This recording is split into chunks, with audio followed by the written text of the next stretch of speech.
Hey guys, welcome back for another Read Aloud.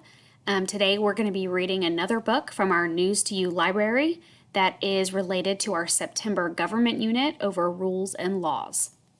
Our book today is titled Rules in Public by Travis Schaefer and illustrated by Karis Thiel.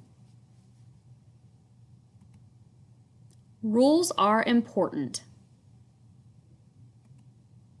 Rules can keep us safe. Rules can keep things organized. Rules can help everyone. We have rules in public.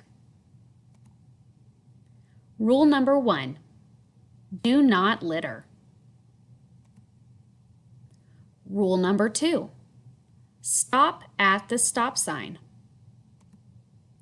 Rule number 3, do not enter.